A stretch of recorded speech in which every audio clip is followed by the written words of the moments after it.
C'est un jour béni pour la ministre des Affaires sociales, l'Action humanitaire et Solidarité nationale, Aziza Mounana, qui a reçu les chefs des confessions religieuses du pays dirigés par l'évêque général Ejibaya Mapia dans la salle des réunions du ministère.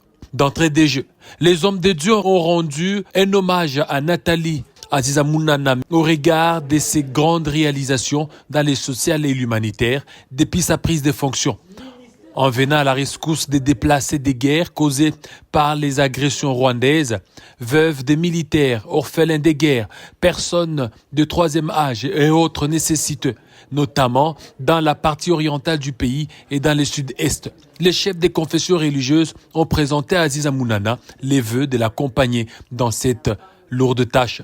Chrétienne de son État, Aziza Mounana, ministre des Affaires sociales, a toujours collaboré avec les hommes de Dieu, ce qui a justifié ces échanges fructueux avec les représentants des églises qui n'ont pas caché leur satisfaction de saisir l'opportunité de conclure de nouveaux partenariats avec le ministère des Affaires sociales, Action humanitaire et Solidarité nationale. Dans un gouvernement, on est là pour réaliser le projet de société du chef de l'État.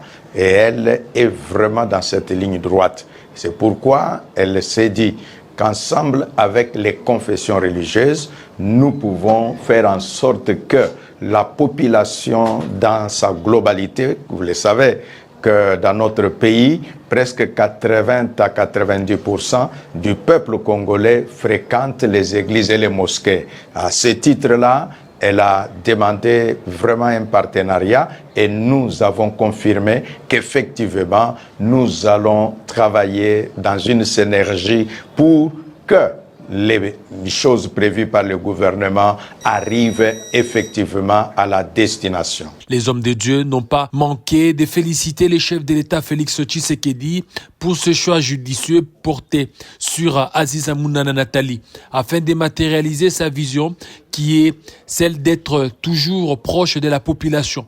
Saluant également la confiance de la chef du gouvernement, Judith Suminwa, témoignée à la femme dont les œuvres sociales dépassent les frontières. Les actions sociales communes entre la ministre et les représentants des églises sont prévues incessamment dans l'objectif de redonner le sourire aux personnes affligées.